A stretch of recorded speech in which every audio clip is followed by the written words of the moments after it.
오늘의 헤드라인입니다. 장마가 긴 소강 상태 되면서 오늘 전국에 30도 안팎의 무더위가 찾아오겠습니다. 오늘 낮 기온은 어제보다 1도에서 3도가량 더 덥겠고 자외선도 강에 주의가 필요합니다. 일본이 반도체와 디스플레이 등에 필요한 핵심 소재 3개에 한국 수출을 제한하겠다고 발표했습니다. 이에 대해 우리 정부는 즉각 일본 대사를 불러 항의하고 세계무역기구 WTO 제소 등 대응 조치와 대책을 검토하고 있습니다.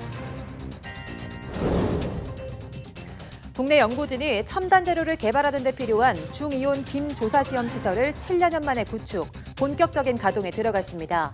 앞으로는 비싼 비용을 들여 해외 시설을 이용할 필요가 없어졌으며 특수 재료의 연구 개발을 국내에서도 할 수 있게 됐습니다.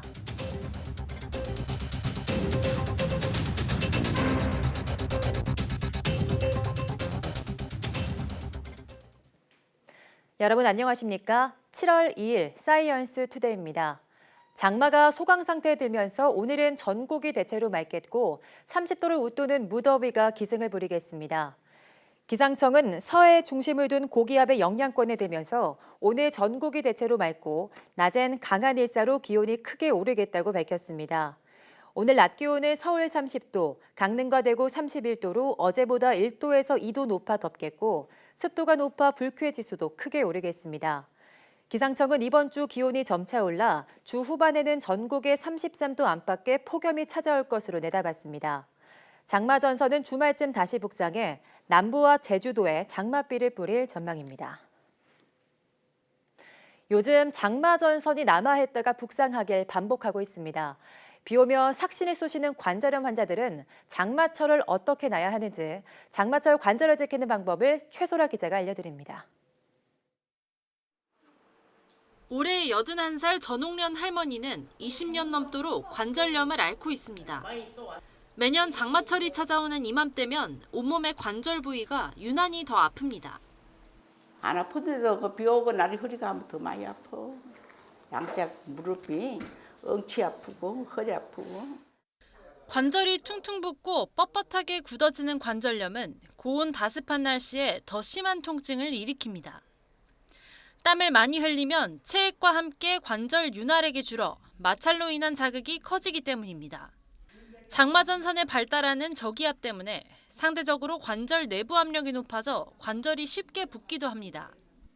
특히 실내 습기를 제거하려고 틀어놓는 차가운 에어컨 바람은 관절 주변 근육을 수축시켜 관절염 환자에게 통증을 유발합니다. 이를 그대로 방치하면 관절에 변형이 생기고 나아가 관절이 기능하지 못할 수도 있습니다. 이런 경우 관절에 무리를 주지 않을 정도의 가벼운 운동을 하는 것이 도움됩니다. 계단 오르기 운동이라든지 등산과 같은 운동은 지향하는 편이 좋고 평지 보행이라든지 수영, 그다음에 고정식 자전거라든지 아쿠아로빅과 같은 관절이 하중이 덜 가는 이런 운동을 주로 해서 근력 강화를 해 나가는 게 중요하다고 하겠고 전문가들은 가벼운 운동이 관절염 통증을 줄이는 것뿐 아니라 관절염을 예방하거나 진행 속도를 늦추는 데도 도움이 된다고 말했습니다. 또 관절염 환자들은 무릎에 찬 바람이 닿지 않도록 얇은 겉옷이나 담요로 덮어주는 게 좋습니다. YTN 사이언스 최소라입니다. 징용 배상 판결에 반발해온 일본 정부가 우리 기업에 대한 경제 제재 조치를 발표했습니다. 악화한 한일 관계가 이유는 아니라고 밝혔지만 한국이나 일본이나 그 말을 믿는 사람은 많지 않아 보입니다. 도쿄에서 황보연 특파원입니다. 사상 최대 규모의 G20 정상회의를 공동 성명으로 마무리한 아베 일본 총리. 보호무역에 반대한다는 표현에 강력히 반대한 미국을 배려해 자유와 공정과 무차별이라는 단어로 오사카 G20을 규정했습니다. 自由、公正、無差別、こうした自由貿易の基本的原則を今回の G20 では明確に確認することができました。 하지만 이렇게 언급한 지 만 하루도 안 돼 한국에 대한 경제 제재를 단행하기로 했다는 일본 언론 보도가 나왔고 또 하루 만에 일본 정부가 공식 발표했습니다. 제재의 핵심은 일본 기업이 한국 기업에 반도체 재료 등을 수출할 때 규제를 이전보다 엄격하게 한 것. 일본 기업이 만드는 반도체 공정 등의 세계 핵심 재료를 한국에 수출할 때 까다로운 절차를 거치도록 규정을 바꾼 겁니다. 당장 4일부터 시행되는데 이런 재료들을 수입하는 한국 업체들은 원활한 재료 조달이 어렵게 돼 큰 타격이 예상됩니다. 반도체와 휴대폰, 가전제품 등을 주로 생산하는 삼성과 LG 등 한국 대표 기업들의 적지 않은 피해가 있을 거라고 일본 언론은 예상합니다. 제재는 이게 다가 아닙니다. 일본 정부는 이른바 믿을 만한 국가를 백색 국가로 지정해 이들 나라의 고성능 전자, 통신 물품을 수출할 때 행정 편의를 봐주는 제도를 시행하고 있습니다. 현재 우리나라도 백색 국가로 지정돼 있지만 여기서 제외하는 방안을 검토하겠다고 밝혔습니다. 일본 정부는 한일 간 신뢰관계에 문제가 생긴 만큼 기존 제도를 바꿀 필요가 있어 내린 조치라고 밝혔습니다.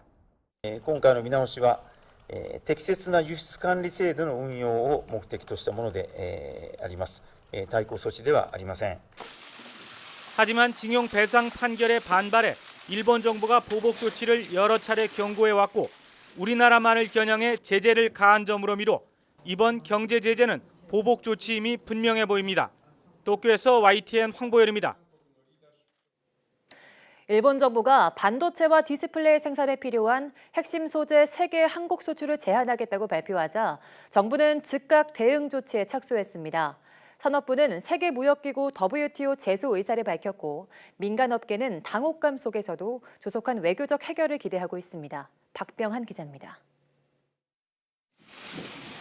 일본이 한국에 대한 소재 수출 규제를 발표하자 우리 정부는 오전부터 긴박하게 움직였습니다.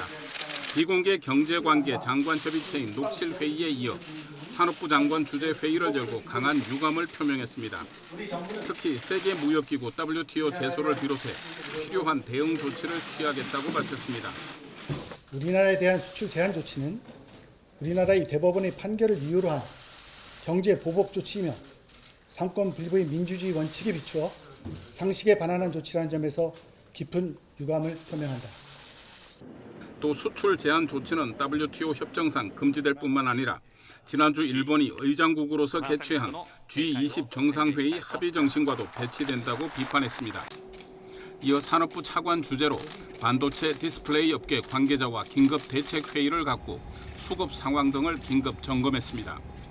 국내 반도체 디스플레이 업계도 당혹감을 감추지 못하고 있습니다. 일본 정부가 지목한 3개 품목은 반도체와 디스플레이 산업의 핵심 소재로 일본 의존도가 높아 업계에서는 큰 충격으로 받아들이고 있습니다. 단기적으로 우리가 받을 충격을 최소화시키면서 장기적으로 국산화율을 재고화하는 기회를 활용하기 위한 노력이 필요한 것으로 판단됩니다. 여기에 국내 반도체 업체가 애플의 주요 부품을 납품하고 있어 한국 기업의 생산 차질이 장기화할 경우 애플도 타격을 입게 돼 미국 등의 반발도 예상됩니다.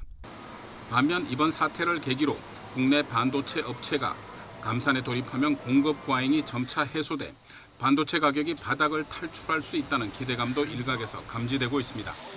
YTN 박병환입니다.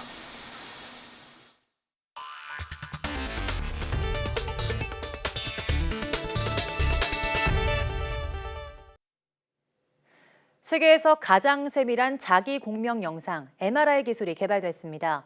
기초과학연구원과 미 IBM 공동연구팀은 주사 터널링 현미경을 사용해 MRI 기술을 개발하고 이를 통해 원자 1개를 촬영하는 데 성공했다고 밝혔습니다. 주사 터널링 현미경은 뾰족한 금속 탐침과 시료 사이에 전류를 흘려 시료 표면을 관찰하는 장비입니다. 연구팀은 주사 터널링 현미경 끝에 철 원자 여러 개로 구성된 탐침을 설치하고 초고 진동과 영하 272도의 극저온에서 탐침이 시료에 더 가까이 접근하도록 했습니다. 그 결과 원자 하나의 또렷한 MRI가 관찰되는 등 기존 분자 수준 MRI보다 해상도가 100배 좋아졌습니다. 연구팀은 이 기술로 실제 단백질이나 양자 시스템의 원자 하나하나를 관찰할 계획입니다.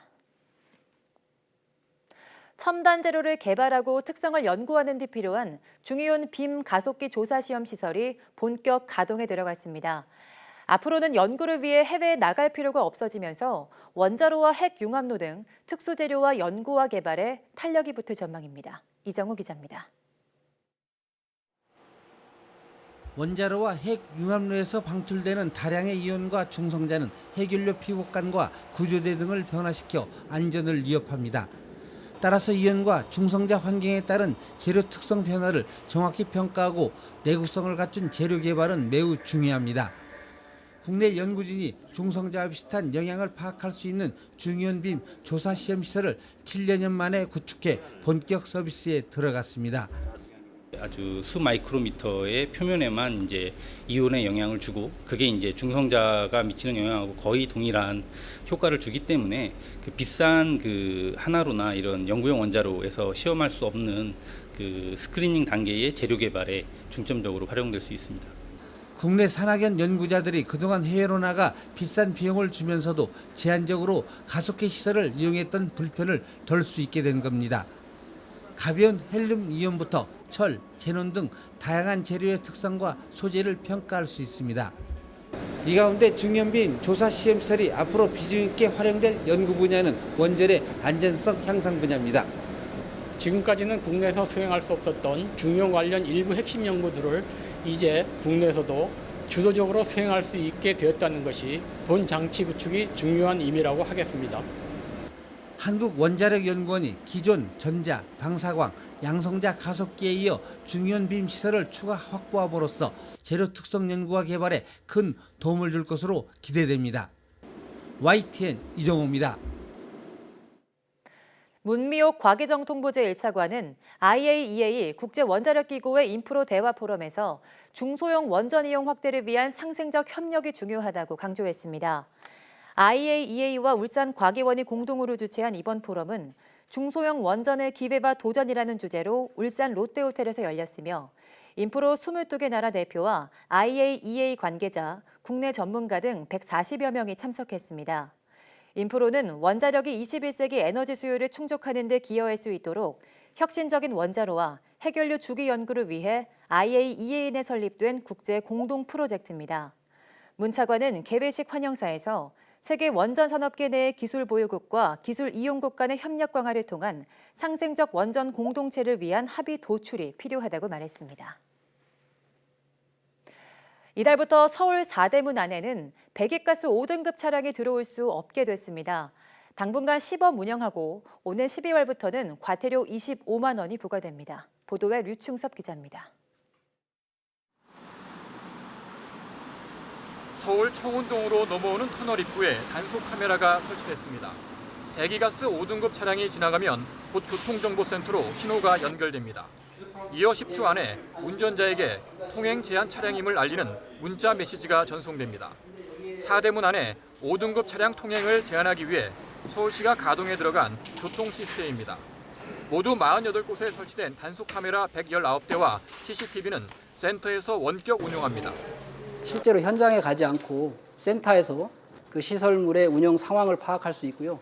나중에 이제 문제가 생겼을 때 그 문제점도 센터에서 직접 해결이 가능한 IoT 기술을 활용하고 있습니다.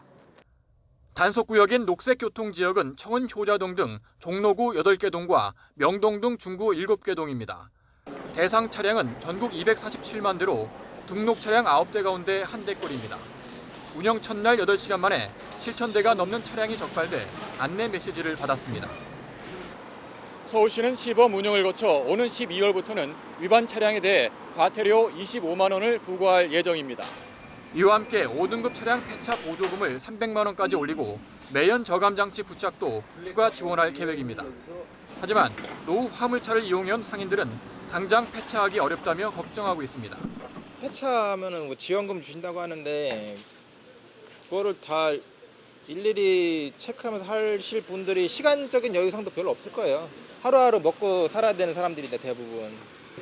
서울시는 본격 단속에 들어갈 12월 전에 의견을 모아 단속 시간 등 구체적인 계획을 보완할 예정입니다. YTN 유충섭입니다.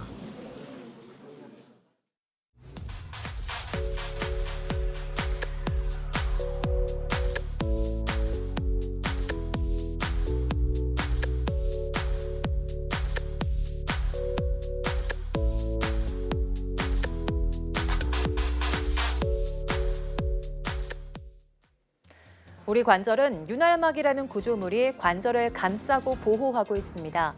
이런 구조물을 우리 몸의 면역체계가 지속적으로 공격해서 관절에 염증이 생기고 파괴되는 걸 염증성 관절염이라고 하는데요. 류마티스 관절염은 좌우 대칭으로 염증이 발생하는 특징이 있습니다. 이런 류마티스 관절염은 초기에 치료하는 게 굉장히 중요한데요. 그렇지 않으면 뇌졸중이나 심근경색같이 심혈관 질환에 걸릴 확률이 정상인보다 1.5배 높다고 합니다. 오늘로 사이언스 투데이 내 몸 보고서에서는 류마티스 관절염에 대해서 한림대학교 성심병원 강성훈 교수와 함께 이야기해보도록 하겠습니다. 모두 많은 시청 바랍니다. 함께해 주신 여러분 고맙습니다.